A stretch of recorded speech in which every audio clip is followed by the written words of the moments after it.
Long live Richard III. Long live the king. Long live the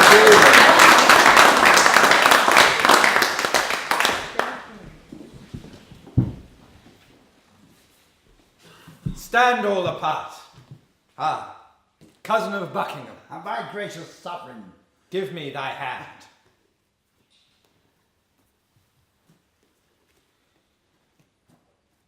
Thus high, by thy advice and thy assistance, is King Richard seated. But shall we wear these honours for a day, or shall they last and we rejoice? Still live they and forever may they last. Oh, Buckingham. Now I do play the touch, to try if thou be current gold indeed. Young Edward lives. Think now what I would say.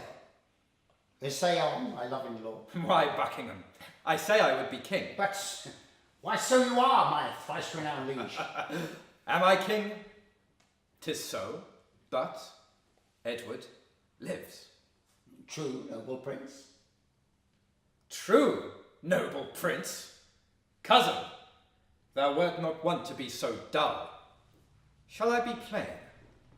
I wish the bastard's dead. I would have it suddenly performed. What sayest thou? Speak suddenly, be brief. Your grace must do your pleasure. Tut, tut. Thou art all ice. Thy kindness freezeth. Give me some breath, some little pause, my lord. I will positively herein.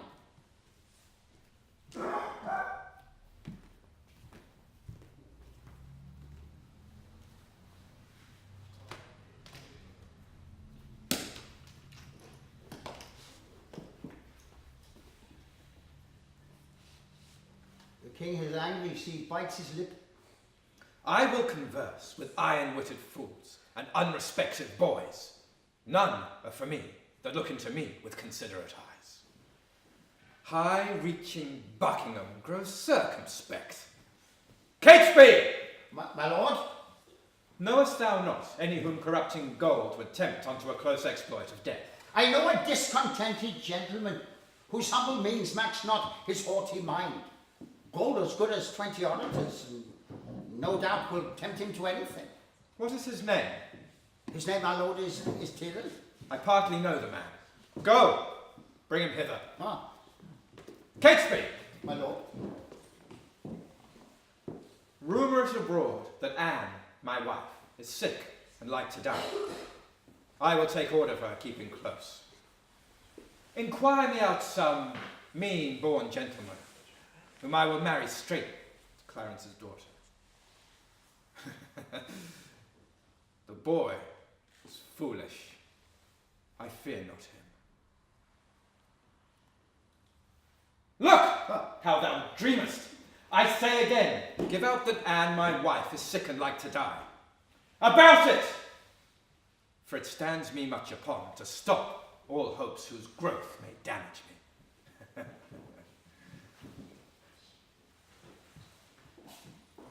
The deep revolving, witty Buckingham no more shall be neighbour to my counsel. Hath he so long held out with me untired, and stops he now for breath?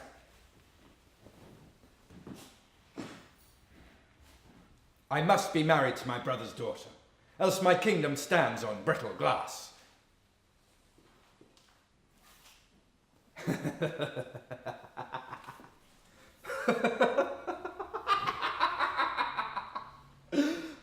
Murder her brothers, and then marry her.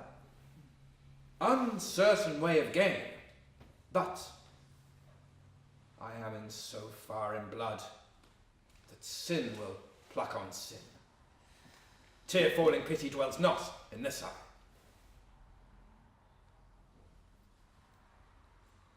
Is thy name Tyrrell? James Tyrrell, your most obedient subject. Art thou, indeed? Prove me, my gracious sovereign.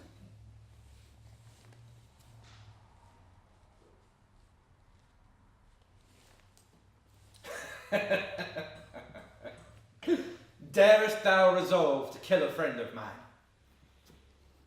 I'm a lord, but I would rather kill two enemies. Why, there thou hast it. Two deep enemies, foes to my rest and my sweet sleep's disturbers, are they that I would have thee deal upon. Tyrrell, I mean those bastards in the tower. Give me open means to come to them, and soon I will rid you of the fear of them. Thou singest sweet music. Hark, come hither.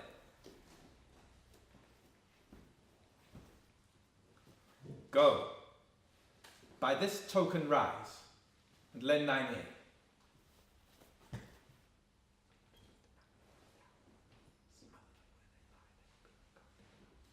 There is no more but so.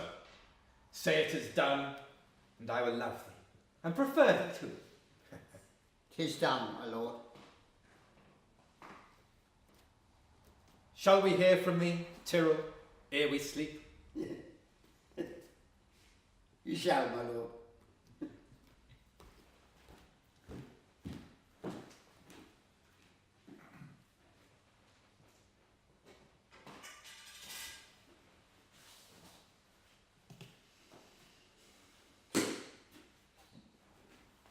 I have considered in my mind the late demand you did summon me on. Well, let that pass. Dorset has fled to Richmond. I hear the news, my lord. Stanley! He is your wife's son. Well, look to it. I am thus the promise that you gave me, for which your honour and your faith is pawned, the earldom of Hereford, for which you promised I should possess. Stanley, look to your wife. If she convey letters to Richmond, you shall answer it. What says your highness to my just demand? As I recall, Henry VI did prophesy that Richmond should be king, when Richmond was a little peevish boy. A king, perhaps. My lord? How chanced that the prophet could not, at that time, have told me, I being by, that I should kill him? My lord, your promise for the earldom. Richmond! When last I was at Exeter, the mayor in courtesy showed me the castle and called it Rogemont, at which name I started, because a bard of Ireland told me once I should not live long after I saw Richmond. My lord. Aye, what's the clock? My lord, I am thus bold to put your grace in mind of what you promised me. Well, what's the clock? Upon the stroke of 10. Well, let it strike! Why let it strike? Because that, like a jack, thou keepest the stroke betwixt thy begging and my meditation. Well, I am not in the giving vein today. Well, then will you resolve me, yes or no? Tut, tut, am not in the vein. Is this even so? Rewards me my true reward? With such deep contempt made I him king for this? Oh, let me think on Hastings and be gone, while my fearful head is still on.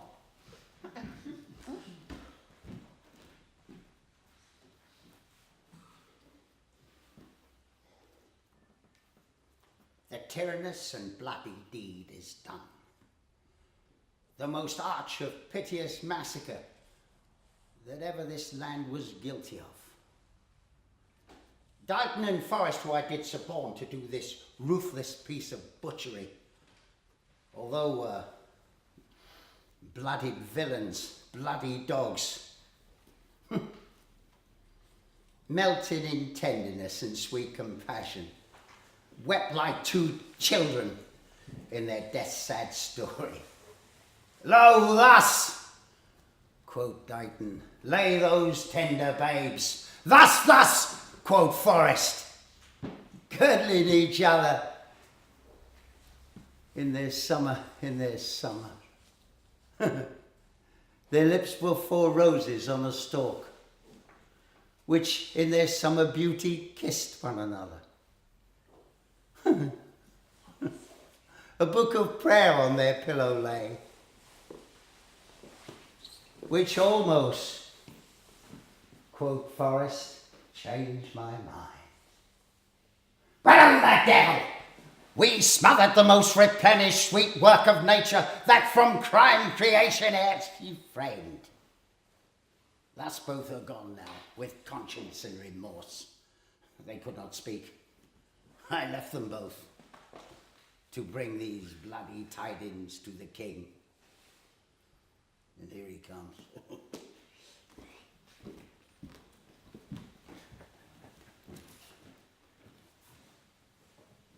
The son of Clarence, have I pent up close. His daughter, meanly have I matched in marriage. The sons of Edward sleep in Abraham's bosom, and Anne, my wife, hath bid the world good night. Now, for I know the Breton Richmond aims at young Elizabeth, my brother's daughter, and by that not looks proudly over the crown. To her I go, a jolly, thriving wooer. My lord. Good news or bad that thou comest in so bluntly? Bad news, my lord. Ely has fled to Richmond, and Buckingham, backed by the hardy Welshman, is in the field, and still his power increaseth. Ely with Richmond troubles me more near than Buckingham and his rash-levied army. Come! I have heard that fearful commenting is leaden servitor to dull delay. Delay leads impotent, and snail-pace beggary. Then fiery expedition be my wing! Jove's Mercury, a herald for a king. Come, muster men, my counsel is my shield. We must be brief when traitors brave the field!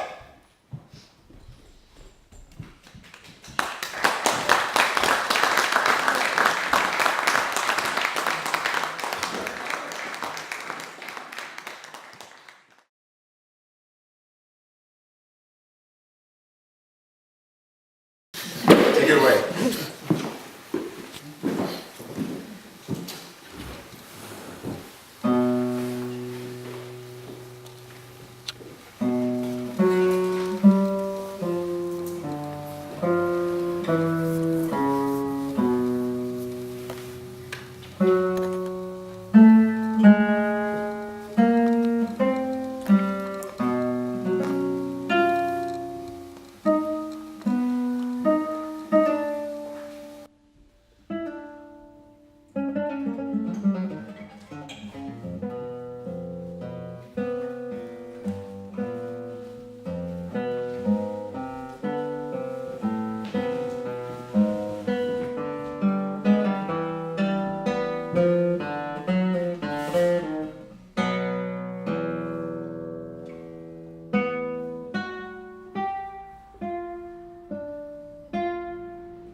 For our next excerpt, we're going to do the scene from Julius Caesar, where Caesar has been killed, and of course we have the very famous speech by Mark Antony. Now, when I was growing up, I used to listen to this a lot, and I was always also very impressed by the speech that Brutus made. And Brutus was known at the time to be something of an orator. So we're going to have Brutus's speech as followed by Mark Antony's, and we'll hear then after that we'll hear another excerpt, movement or song from Michael. Give me 2 seconds to set up for Brutus, and we'll start off in this. Oh, before I do that, I'm going to involve the audience. Sorry. You guys are going to be members of the Romans in the forum. So pass these along. Pass these along. These are little cues for you if you're on Brutus's side or Caesar's side. If you have something to say, just pass them back. And to begin with, of course, Caesar's been killed, right, on the Ides of March. And people are gathering in the forum, and they don't know what's happened, except that something has happened, so they're making a lot of noise. So before I come out, I would like you guys to make a lot of noise. Say whatever you want to say. And at various parts of the speech, if you're for Brutus, when you're for Brutus, you've got a few things you can say for Brutus. If you're for Caesar, you've got a few things you can say for Caesar. So let's take half the audience now to say, "Live Brutus, live." Live. Okay. That's it. Good. And let's have another half saying, "Revenge, revenge on Caesar." Revenge on Caesar. You get the drift. We also have a notable Roman senator in disguise who's in the back here who will help to prompt you as well. Okay? So start making your noise. I'll be out in a second and we'll get it going. Caesar! We demand Caesar! We will have justice!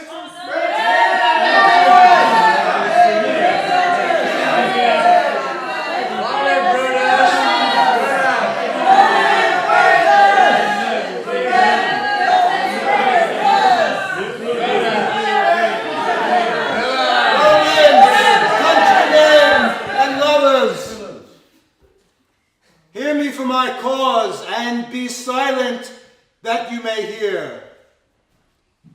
Believe me for mine honor, and have respect to mine honor, that you may believe. Censure me in your wisdom, and awake your senses, that you may the better judge. Amen, Brutus.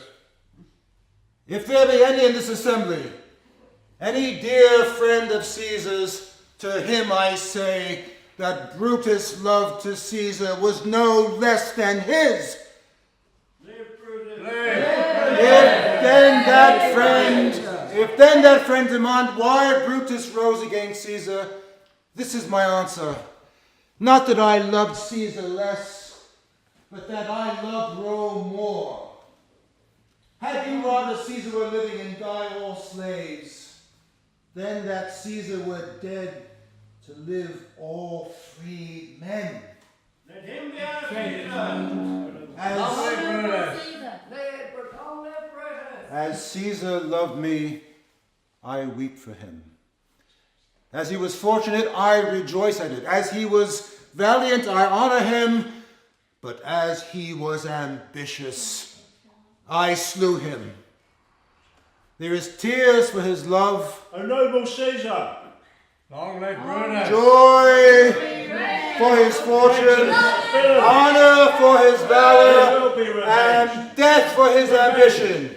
Who is here so base that we would be a bondman? If any, speak. O noble Caesar. For him have I offended. Who is here so rude that would not be a Roman? If any, speak. For him have I offended. O traitor. Who is here so vile that will not love his country? If any, speak. For him have I offended. I pause for a reply. None, Brutus, none. Then none have I offended. Let him be our Caesar. I have done no more to Caesar than you shall do to Brutus. The question of his death is enrolled in the Capitol, his glory not extenuated, wherein he was worthy, nor his offences enforced, for which he suffered death. Here comes his body, mourned by Mark Antony, who, though he had no hand in his death, shall receive the benefit of his dying, a place in the Commonwealth, as which of you shall not? Noble Caesar. With this I depart, that as I slew my best lover for the good of Rome, I have this same dagger for myself when it shall please my country to need my death. Live Brutus! Good countrymen, let me depart alone. And traitors, And for my sake, stay here with Antony. we will be revenged. Do grace to Caesar's corpse, Revenge. and grace his speech tending to Caesar's glories, which Mark Antony, by our permission, is allowed to make. I do entreat you, not a man depart save I alone, till Antony have spoke.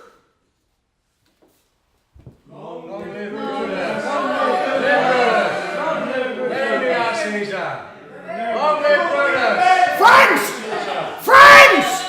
Romans, countrymen, lend me your ears. I come to bury Caesar, not to praise him. The evil that men do live after them. The good is often interred with their bones. So let it be with Caesar. The noble Brutus hath told you Caesar was ambition.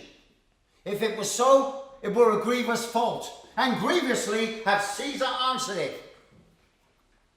Here on the leave of Brutus and the rest, for Brutus is an honourable man, so are they all honourable men. Long live Brutus.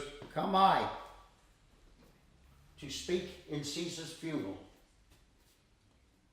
He was my friend, faithful and just to me, but Brutus said he was ambitious, and Brutus is an honourable man. Nonsense. He hath brought many captives home to Rome, whose ransoms did the general coffers fill. Did this in Caesar seem ambitious? But when the poor have cried, Caesar hath wept. Ambition should be made of sterner stuff, but Brutus said he was ambitious, and Brutus is an honourable man. You all did see, on the Lubical, I thrice offered him a kingly crown, which he did thrice refuse. Was this ambition? Yet Brutus says he was ambitious, and sure, he is an honourable man. I come not to disprove what Brutus spoke, but here am I to speak what I do know. You all did love him once, not without cause. What cause withholds you then to mourn for him? O judgment, thou art fled to brutish beasts, and men have lost their reasons. Bear with me. My heart is in the coffin there with Caesar, and I must pause till he come back to me. Revenge! We want revenge! Reverb us! Poor soul, his eyes are red as fire with weeping. But yesterday the word of Caesar might have stood against the world. Now lies he there, and none so poor to do him reverence. O masters, if I was disposed to move your hearts and minds to mutiny and rage, I should do Brutus wrong, and Cassius wrong, who you all know are honourable men. I will not do them wrong. I rather choose to wrong the dead, to wrong myself and you, than I will wrong such honourable men. If you have tears, prepare to shed them now. You all do know this mantle. I remember the first time ever Caesar put it on. 'Twas on a summer's evening in his tent. That day he overcome the Nurii. Look in this place, ran Cassius' dagger through. See what a rent the envious Casca made. Here, through here, the well-beloved Brutus stabbed, and as he plucked that cursed steel away, mark how the blood of Caesar followed it, as rushing out of doors. If Brutus so not or no. For Brutus, as you know, was Caesar's angel. Oh, judge, O you gods, how Caesar's loved him. This was the unkindest cut of all. For when the noble Caesar saw him stab, ingratitude, more strong than traitors' arms, quite vanquished him, then burst his mighty heart. And then, in his cloak, even at the base of Pompey's statue, which all the while ran blood, great Caesar fell. Oh, what a fall was there, my countrymen! Then I and you and all of us fell down, whilst bloody treason flourished above us. Oh, now you weep when you but behold our Caesar's virtue wounded. Good souls, kind souls, I come not to steal away your heart. They that have done this deed are honourable. What griefs they have, alas, I know not what made them do it. They are wise and honourable, and will, no doubt, with answers, reply to you. I tell you that which you yourselves do know. Show you sweet Caesar's wounds, poor dumb mouths, and bid them speak for me. But if I were Brutus, and Brutus Antony, there were an Antony would ruffle up your spirits and put a tongue in every wound of Caesar that should move the stones of Rome to rise and mutiny. Traitors.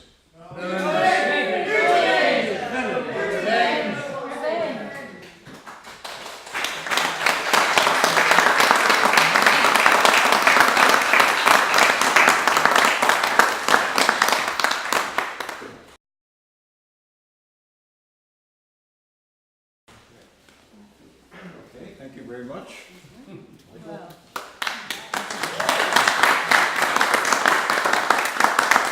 going to play another composition on his guitar. So this one is actually from the same suite. This is the third movement, which is called the Plaint, which means complaint. So I probably should have done this one first before Julius Caesar actually, whatever. Going here too.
Lambs thou art, and corder, and shalt be what thou art promised.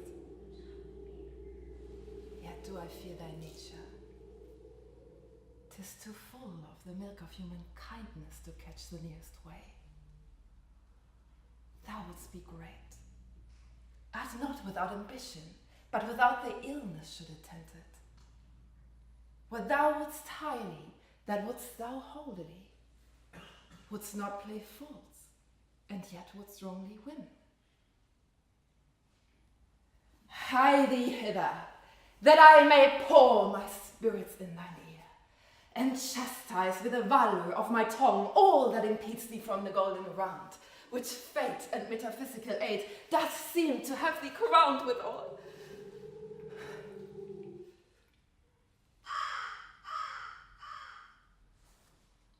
The raven himself is hoarse, that croaks the fatal entrance of Duncan under my battlements.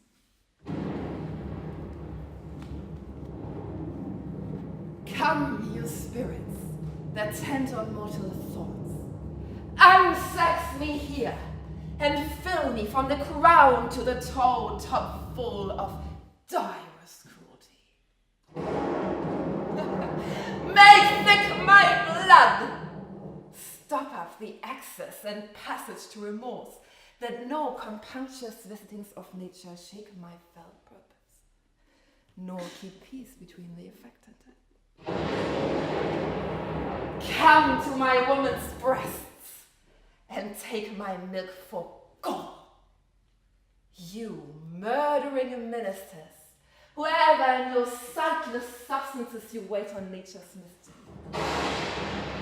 Come, thick night, to pour thee in a dun smoke of hell, that my keen knife see not the wound it makes, nor heaven peep through the blanket of the dark to cry, hold, hold! Great glance, worthy Corder, greater than both by the all-hail hereafter. Thy letters have transported me beyond this ignorant present, and I see now the future in the instant. My dearest love, Duncan comes here tonight. And when goes hence? Tomorrow, as he purposes. Oh, never shall sun that morrow see.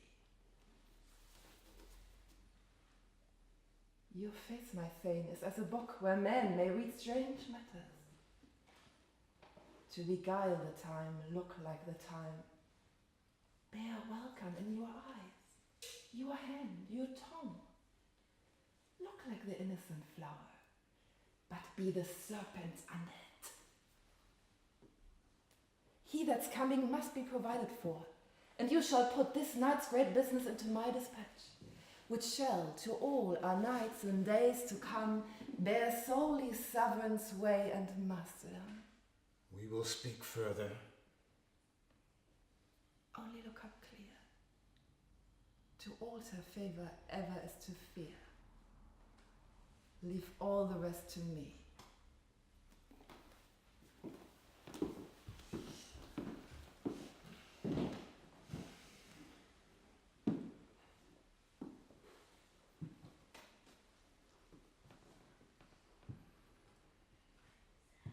If it were done, when 'tis done, then 'twere well it were done quickly. If the assassination could trammel up the consequence and catch with his surcease success, that but this blow might be the be-all and the end-all here. But here upon this bank and shoal of time, we jump the life to come. But in these cases, we still have judgment here, that we but teach bloody instructions, which, being taught, return to plague the inventor. This even-handed justice commends the ingredients of our poison chalice to our own lips. He's here in double trust. First, as I am his kinsman and his subject, strong both against the deed, then as his host, who should against his murderer shut the door, not bear the knife myself. Besides, this Duncan had borne his faculties so meek, had been so clear in his great office, that his virtues will plead like angels, trumpet-tongued against the deep damnation of his taking off. And pity, like a naked newborn babe striding the blast, or heaven's cherubim, horsed upon the sightless couriers of the air, shall blow the horror deed in every eye, that tears shall drown the wind. I have no spur to prick the sides of my intent, but only vaulting ambition, which o'erleaps itself and falls. How now? What news? He has almost stopped. Why have you left the chamber? Hath he asked for me? Know you not he has.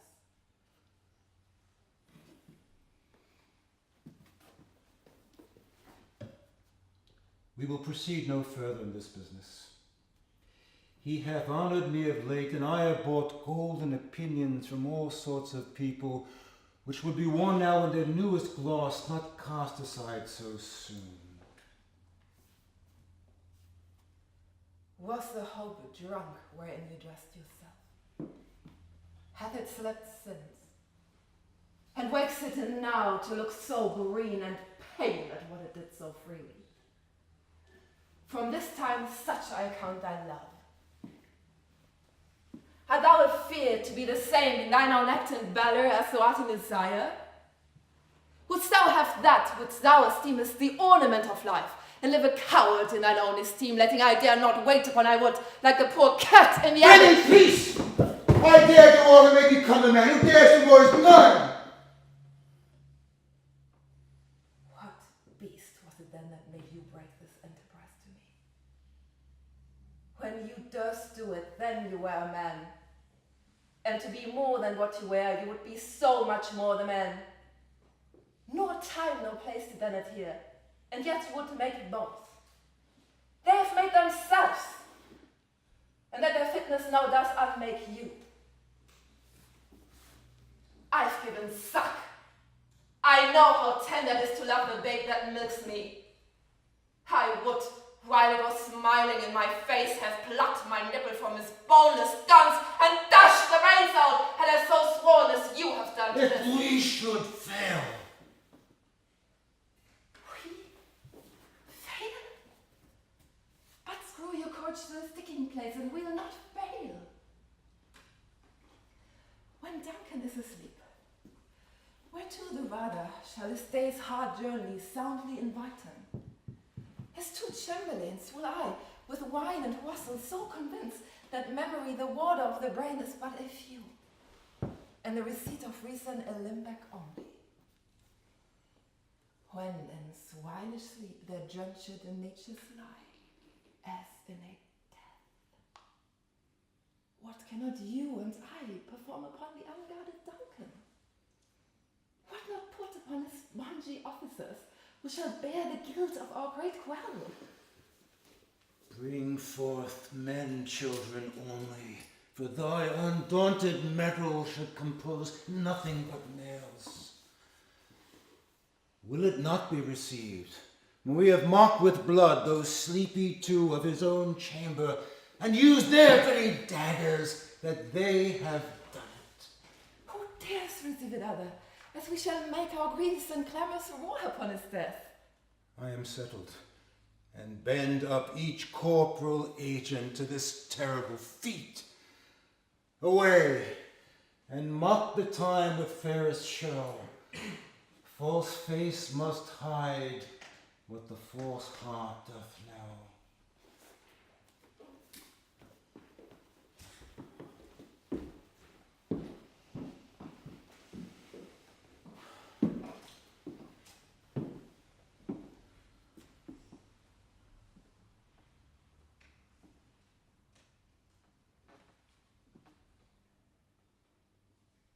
Is this a dagger which I see before me? The handle toward my hand. Come, let me clutch thee. I have thee not, and yet I see thee still. Art thou not, fatal vision, sensible to feeling as to sight? Or art thou but a dagger of the mind, a false creation proceeding from the heat oppressed brain? I see thee yet, in form as palpable as this which now I draw. Thou marshallest me the way that I was going, and such an instrument I was to use.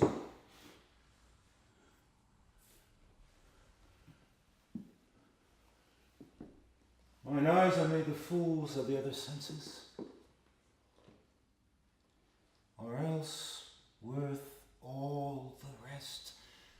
I see thee still, and on thy blade and dudgeon gouts of blood, which was not so before.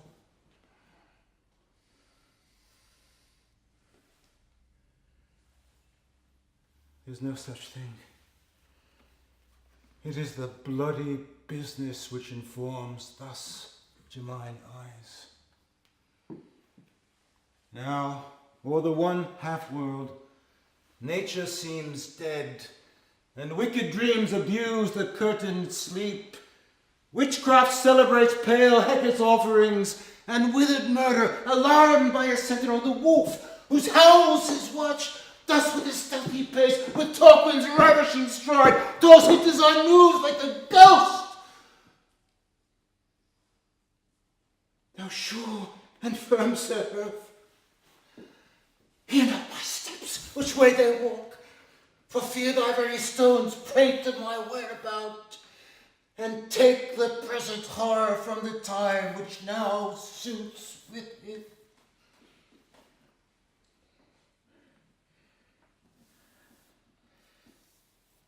Whilst I fret, he lives. Words to the heat of deeds too cold breath gives.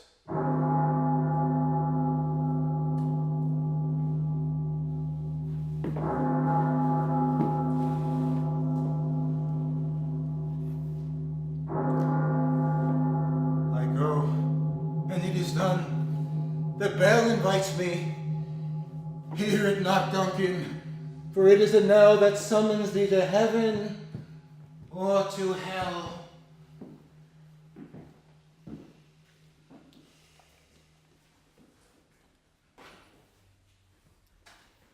That which hath made them drunk hath made me bold. What has quenched them has given me fire. Hush! Peace. It was the owl that shrieked, the fatal bellman, which gives the sternest good night. He's about it. The doors are open, and the surfeited grooms do mock their charge with snores. I've drugged their possets, that death and nature do content about them whether they live or die. Alack! I'm afraid they have awaked and 'tis not done. The attempt and not the deed confounds us. Hark! I laid the daggers ready. He could not miss them. Had he not resembled my father as he slept, I had done it. My husband! I have done the deed. Didst thou not hear a noise? I heard the owl scream and the crickets cry. Did not you speak? When? Now! As I descended. I! Hark, who lies in the other chamber? This is a sorry sight. A foolish thought to say a sorry sight. There's one did laugh and sleep, and one cried murder, that they did wake each other. I stood and heard them, but they did say their prayers and addressed them again to sleep. They are two lodged together. One cried, God bless us, and Amen the other, as they had seen me with these hangman's hands, listening their fear. I could not say Amen when they did say God bless us. Consider it not so deeply.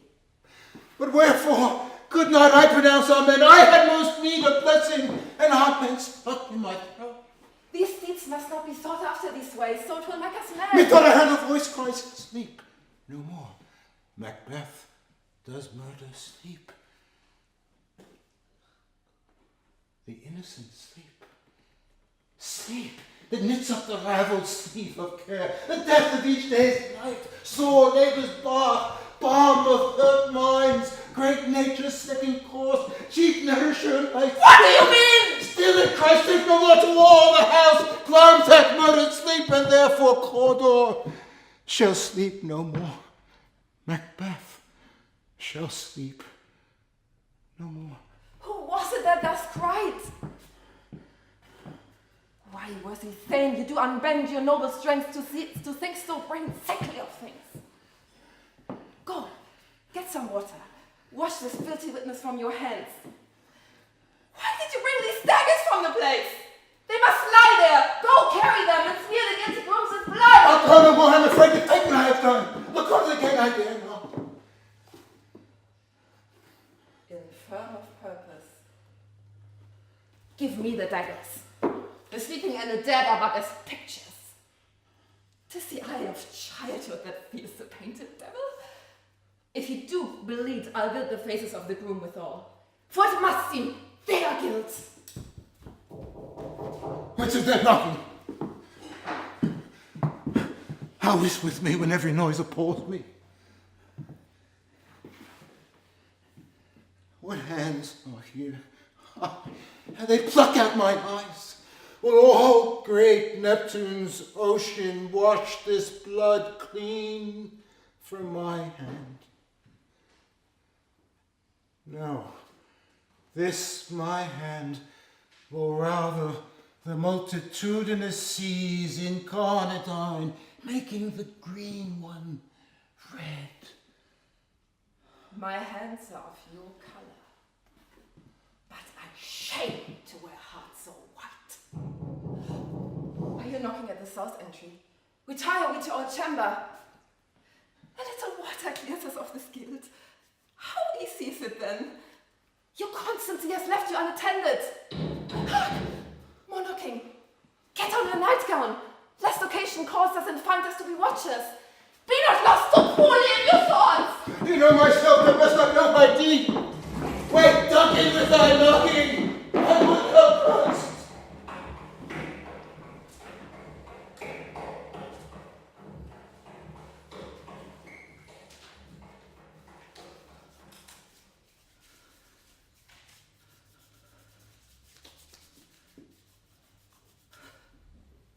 Yet, here's the spot. Out then, spot, out, I say! 1, 2. Why then 'tis time to do it. Hell's murky. Fie, my lord, fie. A soldier in the field. What need we fear who knows it when none can call our power to account?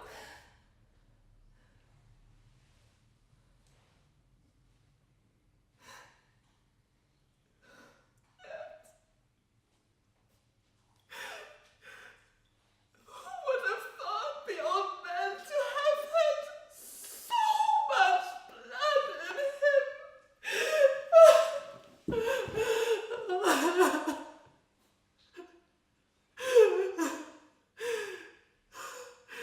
The Thane of Fife had a wife! Where is she now?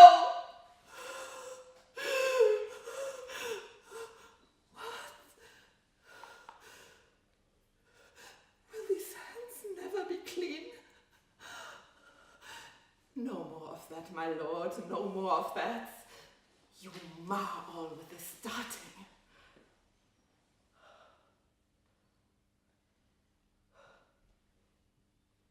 Here's the smell of the blood. Still! All the perfumes of Arabia will not sweeten this little hand.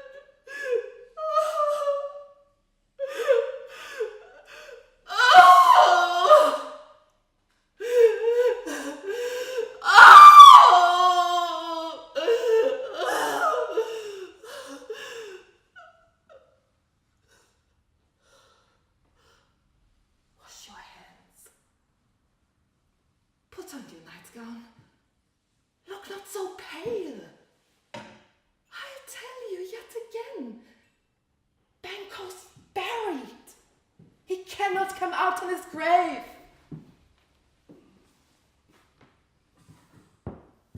To bed, to bed, to bed. There's a knocking. Come, come, come, come. Give me your hands. What's done cannot be undone. To bed, to bed.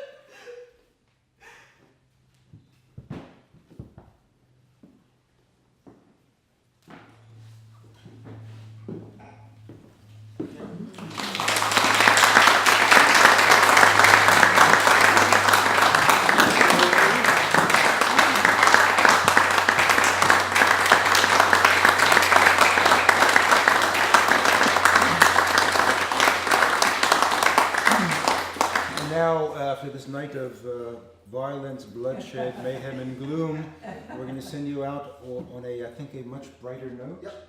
So there's a popular song written actually like the other piece I was playing in 1933 by Howard Allen and Nick Harburg, and I think most of you probably still know it. So let's see how it goes.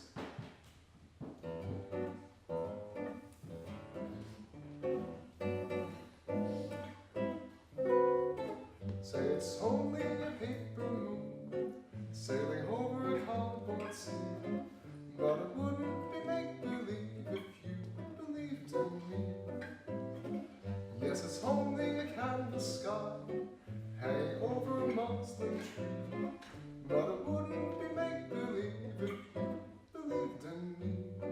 Without your love, it's a honky-tonk parade. Without your love, it's a melody played in a penny arcade. It's a Barnum and Bailey world, just as phony as it can be. But it wouldn't be make-believe if you believed in me.